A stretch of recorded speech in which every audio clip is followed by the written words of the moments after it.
Hey there, Treasure Hunt fans, your old pal Big D back here with another video. I know last week was a kind of a dull week. There was nothing posted by Big D, but I'm making up for it this week, let me tell you. So this episode is a little bit different for me again, as the last few episodes. I've done reviews of Star Trek and other things. I want to do a review now of The Walking Dead, which just aired the other night.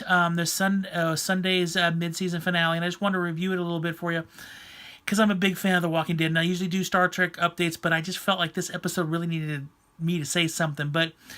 And be forewarned, I'm going to say it right now at the beginning of this video. There are spoilers in this video, so if you do not want to hear anything beyond this, please turn it off and move on to another one of my videos or somebody else's video.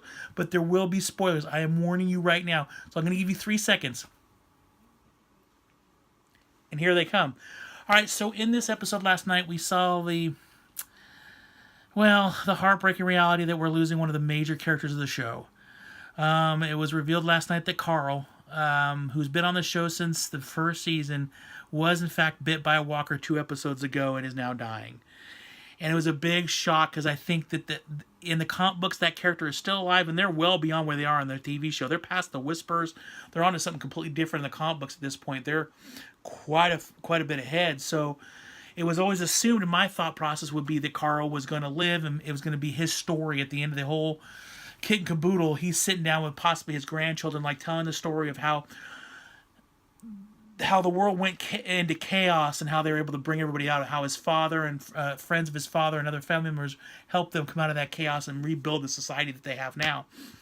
And I think the comic book's still headed that way, but the TV show's not going to. Carl is gone. I mean, he's not dead yet, but he is bitten. And the episode ended with us just kind of seeing as Rick looks on at him, and they just pan back in this sewer and just pan back at him. And so my understanding is in the next episode he will be dying, and the whole episode is going to be dedicated to him trying to fulfill whatever he needs to do before he dies. So it's very sad. I've always liked the character. I've actually met Chandler Riggs. Really nice guy. Very nice, very sweet. Just an all-around great guy.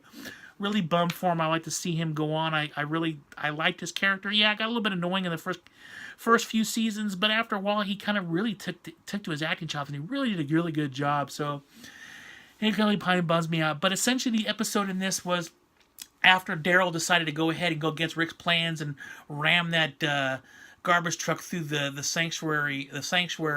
Obviously, they were able to take out the zombies that were around there, and Negan escaped. And not only did Negan escape, Negan went back and attacked the hilltop. He went and attacked Alexandria. Basically, he pretty much destroyed Alexandria. Carl, I mean, this episode, he was really good. I mean, he really took charge and was a leader in this episode and managed to save everybody in Alexandria while he stalled Negan, which was awesome. And the speech he gave to Negan about wanting to die if it would save everybody else he did a really good job. And it's really sad to see him not going to be with the show anymore, you know. But essentially Negan escapes, destroys Alexandria. Rick has a big confrontational fight with him, which was really short, but it was awesome to see Rick hold Lucille for a brief moment. That was pretty darn cool. It was good to see Negan get pushed around a little bit, because usually he's the pusher. So, but he got quite a few licks on Rick, and I'm not kidding you. There was one moment you thought Rick was gone, because like Negan really had the upper advantage. But we also got to see, some of the other characters doing things. Unfortunately, King Ezekiel has been captured now. The kingdom has been taken over by the sanctuary and Negan's people, but in a last-ditch effort to save his people, the kingdom, King Ezekiel saved himself and sacrificed himself in order for the people to be able to escape out of the kingdom. So they are safe. Carol helped with that as well, although I feel bad for Carol, because as he's closing the doors to close off the kingdom so they can't go after all the other people, Carol's standing right there with her gun, and he's like, you saved me, now essentially saying, you saved me, now let me save you. And it was really sad, because I know that Carol had feelings for him, and it's going to send her into spin. Rick's obviously going to go into a weird spin now that Carl's going to be dying.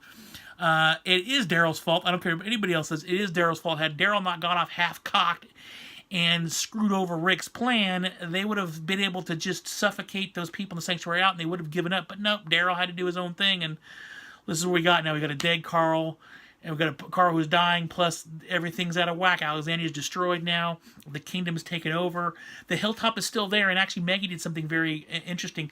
They killed one of the people from the hilltop, so when she went back, remember they have those people, some of the saviors captured at the hilltop. She killed one of them, put him in a box, sent him out with, we have 38 more. In other words, telling him that you better not attack us because we'll kill the rest of your people, which was really smart in her, and I really agree with her tactic on that, because I think that that's the only way they're going to survive this whole thing. But I'm not really sure what's going to go from this. This is it. I mean, we're done until I think it's February 25th when the show comes back, which is over 2 months away, before we'll find out how this is all going to go. I know my understanding is that when Chandler Riggs got his termination papers with the show, it was very unexpected that nobody saw it coming. None of the cast saw it coming. I mean, no, I don't think fans saw it coming because it's just it was always assumed he was going to be the one that survives out of everybody. So, but that's not going to happen, unfortunately. But, you know, kudos to Chandler Riggs. You did a really good job. You were on that show for 8 years. He literally grew up in front of us. And I can foresee great things for him in the future. I think he's going to do a really good job. He's going to have a really good career.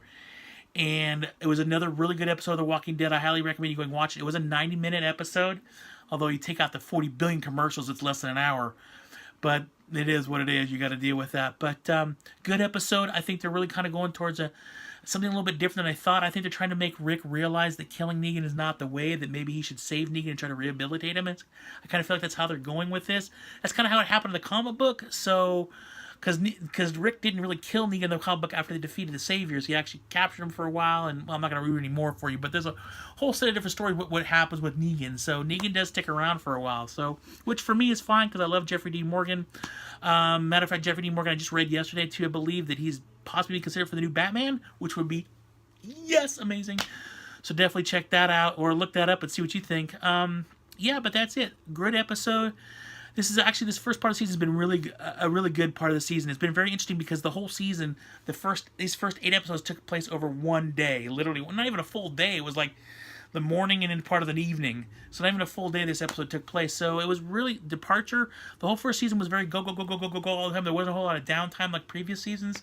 So it kept constantly going, kept on your feet. And so I liked it. Really good. I foresee great things. Hopefully, you know, we'll have some resolution to all this stuff when we come back. And yeah, just a good episode. Really well done. So that is it for my review of the, Season 8, Episode 8 of The Walking Dead. Hopefully you enjoyed this video. I will try to do more when it comes back.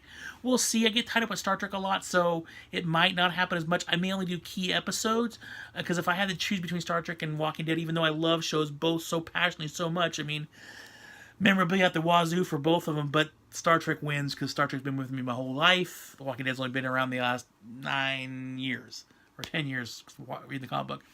So, but be looking out, man, sometimes I just cannot talk. Be on the lookout for those videos eventually down the road. It will be a while, obviously, because the show doesn't come back for a while. But thank you, everybody, for watching my video.